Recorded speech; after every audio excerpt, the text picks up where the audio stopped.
यूं तो दुनिया में नटवर लाल से लेकर चार्ल्स पॉन्जी तक एक से बढ़कर एक ठगों का इतिहास रहा है, लेकिन हाल के सालों में भारत में एक ऐसा ठग उभर कर सामने आया जिसने सिर्फ पैसे नहीं, लोगों के होश भी उड़ा दिए।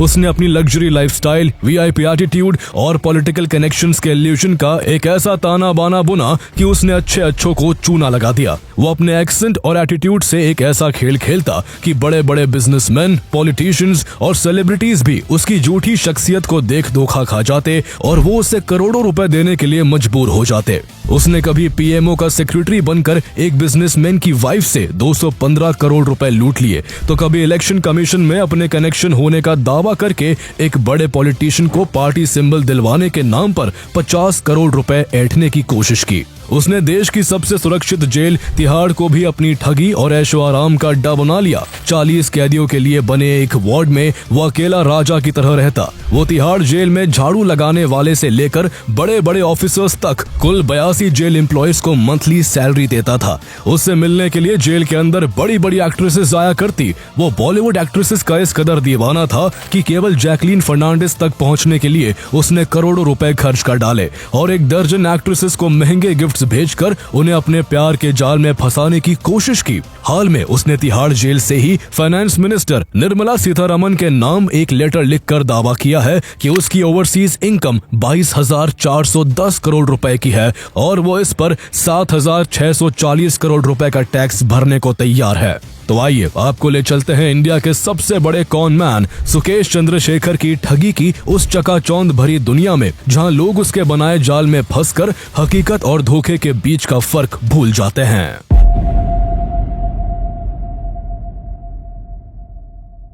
सुकेश चंद्रशेखर का जन्म कर्नाटका के बेंगलुरु में एक लोअर मिडिल क्लास फैमिली में हुआ। उसके पिता विजयन चंद्रशेखर मामूली ऑटोमोबाइल स्पेयर पार्ट्स के सेल्समैन थे, लेकिन फिर भी उन्होंने अपने बेटे सुकेश को बेंगलुरु के एक premier school Bishop Cotton Boys School में पढ़ाया। वो चाहते थे कि उनका बेटा पढ़ लिख कर बड़ा आदमी बने और उनका नाम रोशन करे, लेकिन सुकेश का मन पढ़ाई में शुरू से ही नहीं लगा।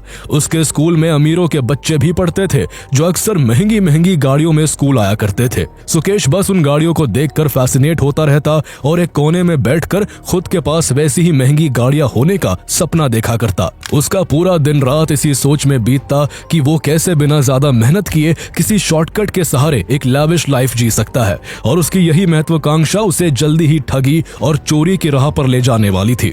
किसी तरह उसने 12वीं की पढ़ाई पूरी की, लेकिन इसके बाद उसने पढ़ाई छोड़ दी। पहले उसने रियल एस्टेट सेक्टर में वर्क किया और फिर कुछ टाइम उसने कार रेसिंग इवेंट मैनेज करने का काम किया। हालांकि ये छोटे मोटे काम उसके मिलियनेयर बनने के सपने को पूरा नहीं कर सकते थे, इसलिए उसने एक ऐसा कॉन प्लान तैयार किया जिससे वो एक ही झटके में करोड़पति बन सकता था। उसे पता चला कि उसके एक फैमिली फ्रेंड की कीमती जमीन बैंगलोर डेवलपमेंट अथॉरिटी ने अपनी कस्टडी में ले ली है और वो उसे किसी भी हाल में वापस पाना चाहते हैं।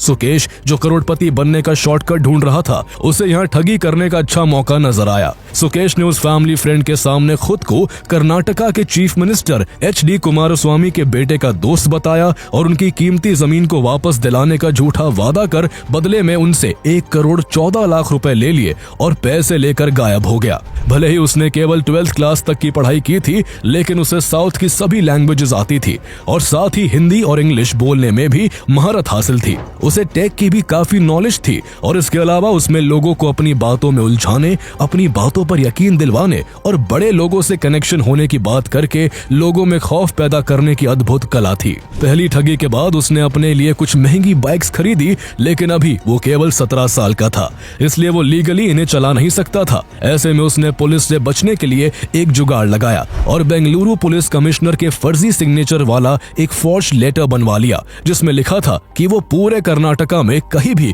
कार और बाइक चला सकता है। इसके बाद वो कभी खुद को एक्स चीफ मिनिस्टर का पोता, कभी बड़ा ब्यूरोक्रेट और कभी खुद को किसी बड़े पॉलिटिशियन का रिश्तेदार बताकर लोगों से लाखों रुपए लूटता रहा। उसने गवर्नमेंट जॉब दिलवाने के नाम पर 35 लोगों से ठगी की। इस तरह सुकेश बैंगलोर में ही रहकर साल 2009 तक फ्रॉड करता रहा। इस दौरान वो कई बार अरेस्ट भी हुआ, लेकिन हर बार वो बेल पर बाहर आ गया। सबसे पहले वो फैमिली फ्रेंड से ठगी करने के आरोप में अगस्त 2007 में अरेस्ट हुआ था, जब उसकी उम्र मात्र 17 साल थी। छापेमारी के दौरान पुलिस को उसके घर से BMW, निसान और टोयोटा कोरोला जैसी महंगी गाड़ियां, 12 ब्रांडेड घड़ियां और सोने के कई ऑर्नामेंट्स मिले थे।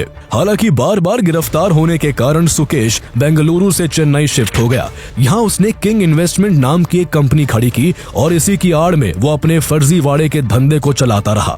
यहाँ उसने खुद को कर्नाटका के CM BS येडियुरप्पा का सेक्रेटरी बताया और कर्नाटका में गवर्नमेंट कॉन्ट्रैक्ट्स दिलवाने के नाम पर तमिलनाडु में दर्जनों बिजनेसमैन को ठगा। सुकेश मलयालम इंडस्ट्री की एक्ट्रेस लीना मारिया पॉल को काफी पसंद करता था और उसे अपनी गर्लफ्रेंड बनाना चाहता था। उसने किसी तरह लीना से मुलाकात की और खुद को एक बड़ा बिजनेसमैन और फिल्म प्रोड्यूसर बताया। लीना पॉल को तब तक मूवीज में छोटे छोटे रोल्स मिलते थे और उसकी तमन्ना लीड रोल करने की थी, इसलिए सुकेश ने उसे एक बिग बजट की मूवी में रोल दिलवाने का झांसा दिया और जल्दी ही उसे महंगे महंगे तोहफे देकर अपने प्यार के जाल में फंसा लिया। साल 2011 में सुकेश ठगी के मामले में एक बार फिर अरेस्ट हुआ, लेकिन जैसे ही उसे बेल मिली वो चेन्नई छोड़कर केरला के कोची चला गया। उसने देखा कि कोची में कपड़ों की एक कंपनी इमैनुअल सिल्क्स एक प्रमोशनल इवेंट करवाना चाहती है। सुकेश उस कंपनी के मालिक से मिला और उनसे कहा कि वो प्रमोशनल इवेंट में बॉलीवुड एक्ट्रेस कैटरीना कैफ को बुला सकता है। कैटरीना कैफ के नाम पर उसने कंपनी के मालिक से 20 लाख रुपए ले लिए, लेकिन कैटरीना कभी नहीं आई। सुकेश एक बार फिर पैसे लूट के छू मंतर हो चुका था। सुकेश ने एक पैटर्न बना लिया था। वो पहले एक शहर में कई लोगों को ठगता और जैसे ही वहां उसके ऊपर केस फाइल होता वो उस शहर को छोड़कर दूसरे शहर में जाकर बस जाता और फिर वहां भी लोगों को अपनी झूठी रौबदार बातों से फंसाकर लूट लेता। उसमें लोगों को मैनिपुलेट करने की गजब की क्षमता थी। अब तक एक्ट्रेस लीना पॉल को भी उसकी सच्चाई का पता चल गया था कि वो कोई प्रोड्यूसर नहीं बल्कि एक फ्रॉड आदमी है। इसके बावजूद लीना पॉल ने सुकेश से रिश्ता नहीं तोड़ा बल्कि वो उसकी ठगी की साझेदार बन गई। यहाँ तक कि आगे चलकर दोनों ने शादी कर ली और लीना लोगों को लूटने में उसका साथ देती रही। कोची छोड़ने के बाद सुकेश और लीना ने फ्यूचर टेक्निक्स प्राइवेट लिमिटेड नाम की एक sanitary napkin vending machine firm चलाने वाले चेन्नई के एक कपल को अपने जाल में फंसाया। सुकेश ने उस कपल को अपना नाम जय कुमार बताया और कहा कि वो कर्नाटका का IAS ऑफिसर है और कर्नाटका गवर्नमेंट से उनकी कंपनी को 132 करोड़ रुपए का कॉन्ट्रैक्ट दिलवा सकता है। उसने उस कॉन्ट्रैक्ट को दिलवाने के बदले में उनसे 19 करोड़ रुपए मांगे, लेकिन उनके पास इतने पैसे नहीं थे, इसलिए उन्होंने कैनरा बैंक से लोन लेने की कोशिश की, लेकिन बैंक उन्हें लोन देने के लिए तैयार नहीं हुआ। यहाँ पर भी सुकेश ने अपना शातिर दिमाग लगाया और उसने बैंक मैनेजर को फॉर्ज्ड गवर्नमेंट डॉक्यूमेंट्स दिखाकर यह भरोसा दिला दिया कि उस कपल की कंपनी को एक बहुत बड़ा टेंडर मिलने वाला है। ऐसे में लोन पास हो गया और उस कपल ने सुकेश को पैसे ट्रांसफर कर दिए। आगे जब बैंक को सुकेश की जालसाजी के बारे में पता चला तो बैंक ने उसके खाते को सीज कर दिया, लेकिन तब तक देर हो चुकी थी और सुकेश 12 करोड़ रुपए बैंक से निकालकर खर्च कर चुका था। इसके बाद उस कपल ने लोकल पुलिस स्टेशन में सुकेश और लीना के ऊपर धोखाधड़ी का केस दर्ज करवाया, जिसके बाद दोनों को अरेस्ट कर लिया गया। हालांकि कुछ समय बाद दोनों फिर से बेल पर बाहर आ गए।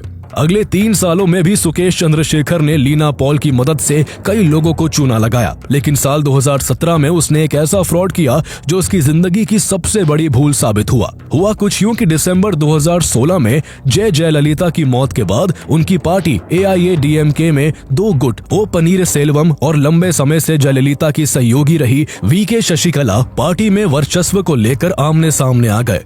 पार्टी में अंदरूनी लड़ाई के कारण ये डिसाइड करना मुश्किल हो गया कि कौन सा गुट AIADMK का राइट रिप्रेजेंटेटिव है, इसलिए इलेक्शन कमीशन ने पार्टी के सिंबल को सीज कर लिया। उसी समय RK नगर कॉन्स्टिट्यूएंसी में बाय पोल्स इलेक्शन होने वाला था। इस सीट से VK शशिकला के भतीजे TTV दिनाकरण AIADMK के कैंडिडेट के रूप में इलेक्शन लड़ना चाहते थे, इसलिए उन्हें पार्टी सिंबल को हासिल करने की जल्दबाजी थी। जब ये बात सुकेश को पता चली तो उसे लगा कि वो इसके जरिए काफी पैसे बना सकता है। इसके बाद उसने सीधा TTV दिनाकरण से कॉन्टैक्ट किया और उनसे कहा कि उसके इलेक्शन कमीशन में काफी बड़े कनेक्शंस है और वो उन्हें पार्टी सिंबल दिलवा सकता है, लेकिन इस काम के लिए ऑफिसर्स को 50 करोड़ रुपए की घूस देनी होगी। दिनाकरण इलेक्शन लड़ने के लिए बहुत बेचैन हो रहे थे, इसलिए वो सुकेश के झांसे में आ गए और उन्होंने एडवांस के तौर पर उसे 10 करोड़ रुपए ट्रांसफर कर दिए।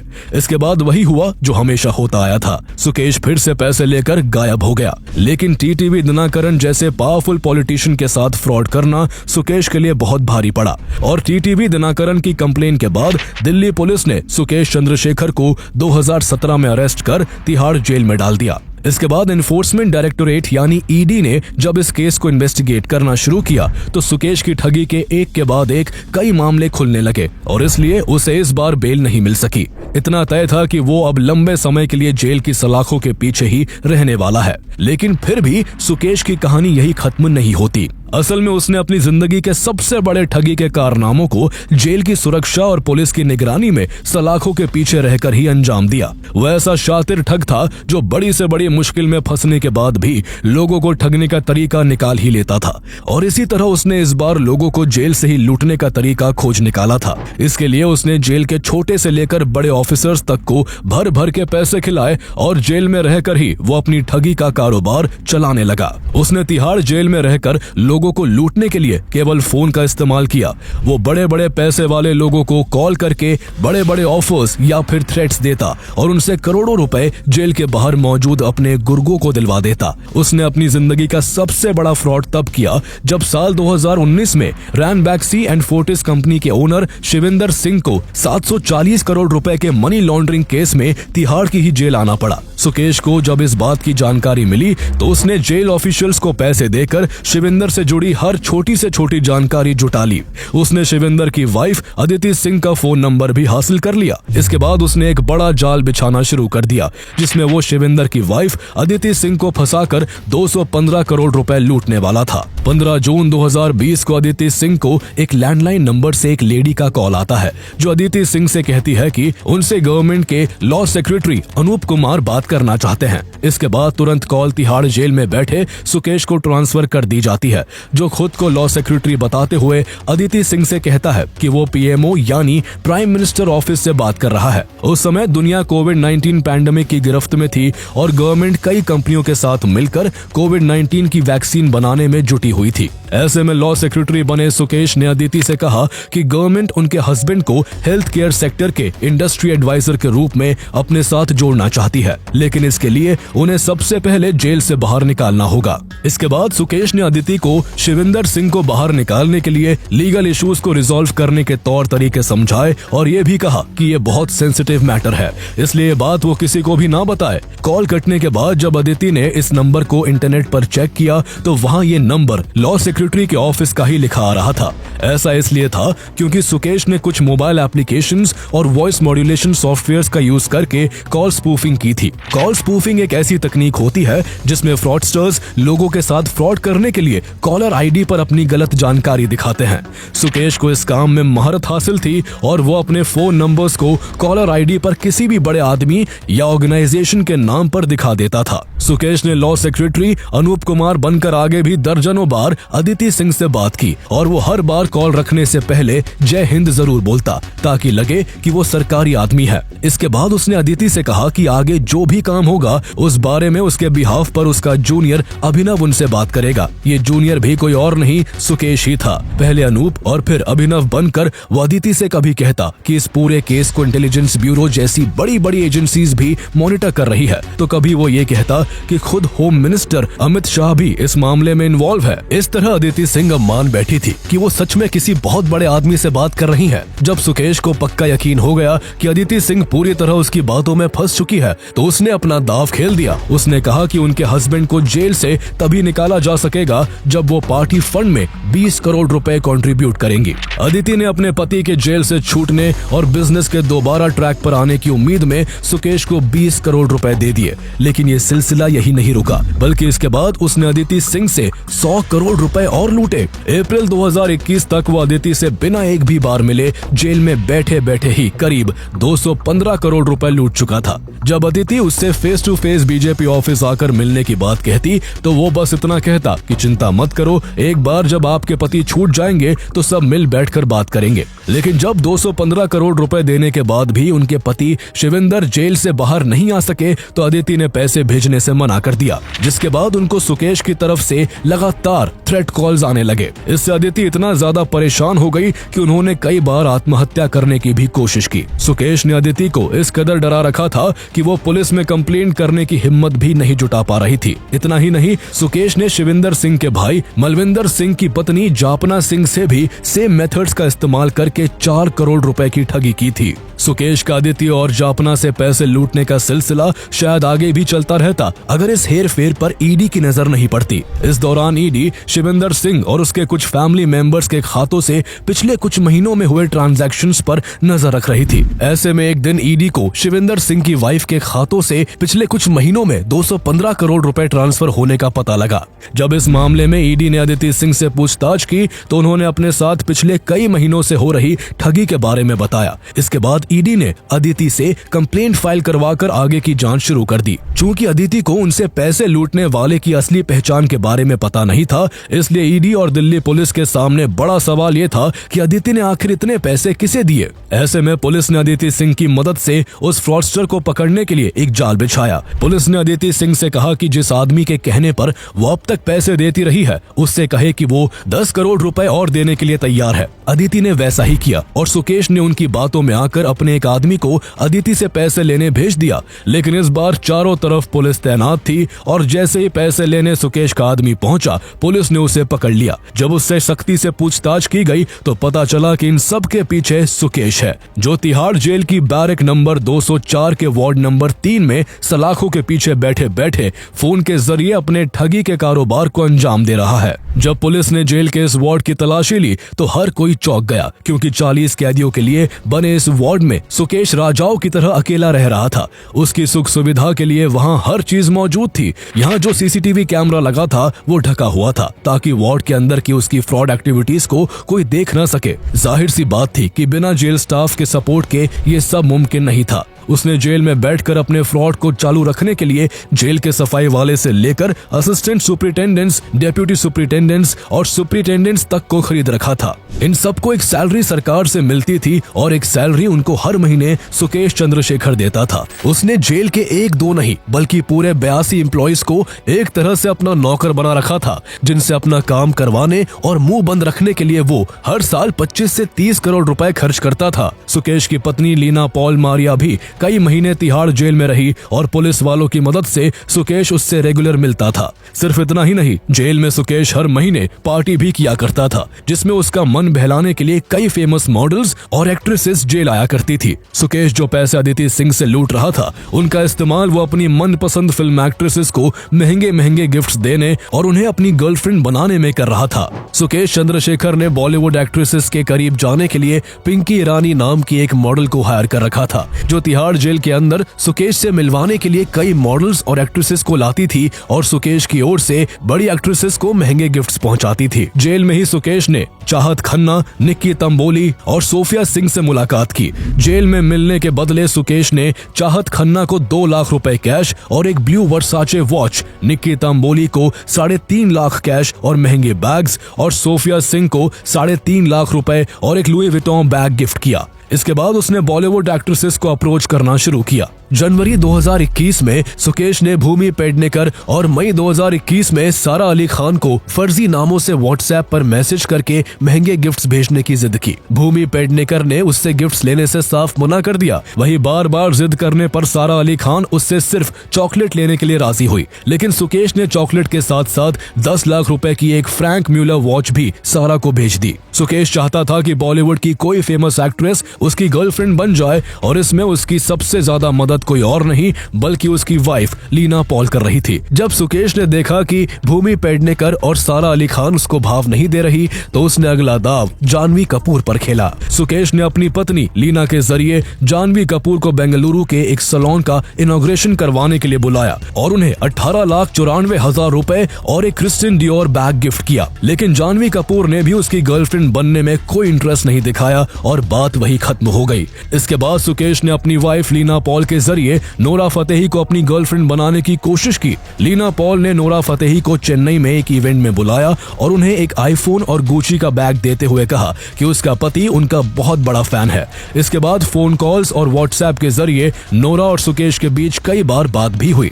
सुकेश ने नोरा फतेही को अपनी जाल में फंसाने के लिए एक BMW कार गिफ्ट की, जिसे नोरा ने अपने कजिन बॉबी के नाम पर रजिस्टर कराया था। इसके बाद सुकेश पिंकी ईरानी के जरिए नोरा के कजिन को इंसिस्ट करने लगा कि वो नोरा से कहे कि अगर वो सुकेश की गर्लफ्रेंड बन जाए तो वो उनका पूरा फिल्मी करियर सेट कर देगा। पिंकी ईरानी ने यह भी कहा कि जैकलीन फर्नांडिस पहले ही सुकेश की गर्लफ्रेंड बनने का ऑफर एक्सेप्ट कर चुकी हैं, लेकिन वो वेटिंग लाइन में है क्योंकि सुकेश की पहली पसंद नोरा है। हालांकि नोरा फतेही से सुकेश की आगे ज्यादा बात नहीं बन पाई, लेकिन इस दौरान सुकेश जैकलीन फर्नांडिस पर भी डोरे डाल रहा था। उसने एक बार जैकलीन के मेकअप आर्टिस्ट शान मुत्ताहिल को नॉर्मल कॉल करके जैकलीन से बात करने के लिए कहा था, लेकिन मेकअप आर्टिस्ट ने कॉल इग्नोर कर दिया था। इसके कुछ दिन बाद सुकेश ने दोबारा जैकलीन के मेकअप आर्टिस्ट को कॉल किया, लेकिन इस बार उस मेकअप आर्टिस्ट की इतनी हिम्मत नहीं हुई कि वो कॉल इग्नोर कर सके, क्योंकि इस बार ट्रू कॉलर पर कॉल करने वाले का number ministry of home affairs के नाम से शो हो रहा था। सुकेश ने फिर से कॉल स्पूफिंग के जरिए ऐसा किया था।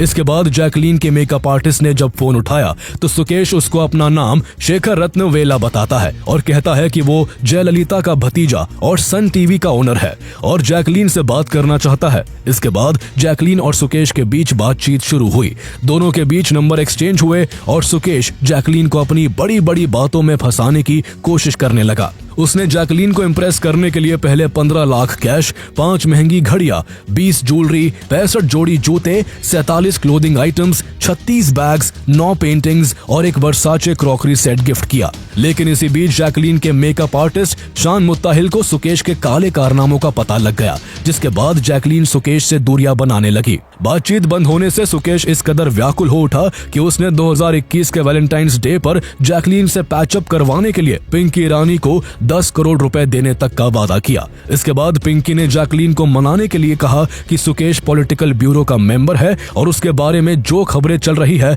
वो केवल उसे फंसाने की साजिश है। इसके बाद दोनों के बीच पैचअप हो गया और सुकेश ने जैकलीन को J&S लिखवाकर टिफनी डायमंड गिफ्ट किया। सुकेश कुछ दिन के लिए जब बेल पर बाहर आया तो वो और जैकलीन पहली बार जून 2021 में चेन्नई में मिले। दोनों के बीच की जो फोटोज बाद में सोशल मीडिया पर वायरल हुई वो इसी दौरान की है। अगले महीने दोनों ने चेन्नई में ही रेंज रोवर से ड्राइविंग करते हुए साथ टाइम स्पेंड किया। उसने अपना इंप्रेशन जमाने के लिए पीछे कई बॉडीगार्ड्स का काफिला भी रखा हुआ था और बॉडीगार्ड्स भी रेंज रोवर में थे। आगे सुकेश ने जैकलीन को मिलने के लिए 2 बार केरला भी बुलाया। सुकेश से मिलने के बाद जैकलीन को जहां भी जाना होता था वो प्राइवेट जेट से ही जाती थी, जिसका अरेंजमेंट सुकेश करवाता था। सुकेश ने 15 लाख रुपए एडवांस देकर एक स्क्रिप्ट राइटर भी हायर किया हुआ था, जिसे जैकलीन को ध्यान में रखते हुए एक वेब सीरीज लिखनी थी। सुकेश ने जैकलीन को 57 लाख रुपए का एक घोड़ा और लाखों रुपए की विदेशी नस्ल की 4 बिल्लियां भी गिफ्ट की। इतना ही नहीं, उसने जैकलीन के फैमिली मेंबर को भी करोड़ों रुपए के गिफ्ट दिए। उसने अमेरिका में रह रही जैकलीन की बहन को $1,72,913 ऑस्ट्रेलिया में रह रहे उसके भाई को $26,740 ऑस्ट्रेलियन डॉलर और उसके पेरेंट्स को बहरीन में पोर्श और मैसेराटी जैसी बेहद महंगी गाड़ियां दिलाई। इसके अलावा सुकेश ने टाइम टू टाइम जैकलीन को 7 करोड़ 12 लाख रुपए भी ट्रांसफर किए थे। ये सब वो उन पैसों से कर रहा था जो उसने लॉ सेक्रेटरी अनूप कुमार बनकर अदिति सिंह से उनके हस्बैंड को छुड़वाने के नाम पर लूटे थे। ऐसे में जब ईडी ने 215 करोड़ रुपए की ठगी के मामले में जांच शुरू की तो ईडी ने सुकेश से गिफ्ट लेने वाली सभी एक्ट्रेसेस को पूछताछ के लिए बुलाया। इसी मामले में 30 अगस्त 2021 को ईडी ने जैकलीन से भी लंबी पूछताछ की। शुरुआत में तो जैकलीन ने सुकेश के साथ किसी भी तरह का रिलेशन होने से इनकार कर दिया, लेकिन जैसे जैसे जांच आगे बढ़ी जैकलीन ने रिलेशनशिप की बात एक्सेप्ट कर ली। हालांकि उन्होंने खुद को विक्टिम बताते हुए कहा कि उन्हें सुकेश के पास्ट के बारे में कोई जानकारी नहीं थी और सुकेश ने उनके इमोशंस के साथ खिलवाड़ कर उनकी जिंदगी को नर्क बना दिया है। लेकिन ईडी के अनुसार जैकलीन को सुकेश की क्रिमिनल बैकग्राउंड की पूरी जानकारी थी। इसके बावजूद वो उसके साथ रिलेशनशिप में रही। जहां बाकी एक्ट्रेसेस को इस केस में सिर्फ गवाह बनाया गया, तो वही जैकलीन से इस केस में पूछताछ अब भी जारी है। जो महंगी महंगी गाड़ियां और गहने सुकेश ने नोरा फतेही और जैकलीन फर्नांडिस को गिफ्ट किए थे, वो सब ईडी ने सीज कर लिए। सुकेश ने तिहाड़ जेल में ही करीब 12 एक्ट्रेसेस से मुलाकात की थी। चूंकि जेल स्टाफ सुकेश से हर महीने की तनख्वाह लेकर उनके हर काम में उनकी मदद कर रहा था, इसलिए ईडी की जांच के बाद आगे इस मामले में 7 जेल ऑफिशियल्स को अरेस्ट किया गया, जिसमें 2 जेल सुपरिटेंडेंट्स सुनील कुमार और सुंदर बोरा, 3 deputy jail superintendents Prakash Chand, Mahendra Prasad Sundriyal और सुभाष बत्रा और 2 असिस्टेंट सुपरिटेंडेंट्स धर्म सिंह मीना और लक्ष्मी दत्त का नाम शामिल है। सुकेश चंद्रशेखर इतना शातिर है कि एक बार तो उसने दिल्ली के जज को फोन करके कहा कि वो सुप्रीम कोर्ट का जज बोल रहा है और सुकेश को बेल दे दो वरना अच्छा नहीं होगा। हालांकि जब कॉल की जांच हुई तो पता चल गया कि ये कोई और नहीं बल्कि जेल के अंदर बैठा सुकेश ही है। उसने अपने फ्रॉड के कारनामों से लोगों को इतना हैरान कर दिया कि उसके ऊपर फिल्म बनाने के लिए फिल्म मेकर्स में होड़ लगी हुई है। समय समय पर सुकेश ऐसे भी दावे करता रहा है जिसने सियासी गलियारों को भी गरमा दिया। 2022 में उसने दिल्ली के एलजी विनय सक्सेना को लेटर लिखकर उस समय दिल्ली की सत्ता पर काबिज आम आदमी पार्टी के कई नेताओं पर बड़े आरोप लगाए। सुकेश ने सबसे बड़ा आरोप दिल्ली के मुख्यमंत्री रहे अरविंद केजरीवाल पर लगाते हुए कहा था कि 2017 में केजरीवाल ने 50 करोड़ रुपए लेकर उसे राज्यसभा की सीट ऑफर की थी। इसके अलावा उसने अगला आरोप उस समय के दिल्ली के जेल मिनिस्टर सत्येंद्र जैन पर लगाया और कहा कि जेल में वीआईपी सुविधाएं और मेहमानों से मिलने की छूट देने के बदले में सत्येंद्र जैन ने उससे 10 करोड़ रुपए की रिश्वत ली थी। सुकेश ने उस समय दिल्ली के वाइस चीफ मिनिस्टर रहे मनीष सिसोदिया पर भी आरोप लगाया कि वो हर डिपार्टमेंट से कमीशन लेते थे और उन्होंने अपने पद पर रहते हुए कई घोटाले किए। सुकेश ने दिल्ली के एलजी को ऐसे कई लेटर्स लिखे जिनकी जांच के लिए एलजी ने एक इन्वेस्टिगेटिव कमेटी भी बनाई, लेकिन जांच में कमेटी को कोई पुख्ता सबूत नहीं मिल सके। सुकेश मल्टीपल केसेस के कारण अब भी जेल में ही बंद है। इतना सब हो जाने के बाद भी सुकेश जेल से ही जैकलीन से प्रेम का इजहार करते हुए लव लेटर लिखता रहा है जो मीडिया में काफी वायरल हुए हैं। जनवरी 2025 में सुकेश ने फाइनेंस मिनिस्टर निर्मला सीतारमन को लेटर लिखकर दावा किया कि उसकी ओवरसीज इनकम 22,410 करोड़ रुपए की है और वो सरकार को 7,640 करोड़ रुपए टैक्स देना चाहता है। हालांकि इस दावे में कितनी सच्चाई है इस बारे में कहा नहीं जा सकता। इसके अलावा ये देखना दिलचस्प होगा कि इतने फ्रॉड्स के बाद सुकेश के काले कारनामों पर लगाम लगाया जाता है या फिर वो यूं ही जेल से बैठकर अपनी ठगी का कारोबार जारी रखेगा। तिहाड़ जेल में रहकर जहां एक और सुकेश ने 215 करोड़ का बड़ा फ्रॉड किया, तो वही इसी जेल में कभी एक कैदी ऐसा भी रहा जो जेल के पुलिस कर्मियों और कैदियों को बेहोश कर फरार हो गया था। वो कोई और नहीं बल्कि बिकनी किलर के नाम से मशहूर सीरियल किलर चार्ल्स सोबराज था, जिसे लोगों की हत्या करने में मजा आता था। उसकी क्राइम की दुनिया आपको हैरान कर देगी। उसकी पूरी कहानी जानने के लिए आप हमारी पिछली वीडियो देख सकते हैं, जिसका लिंक इस वीडियो के डिस्क्रिप्शन में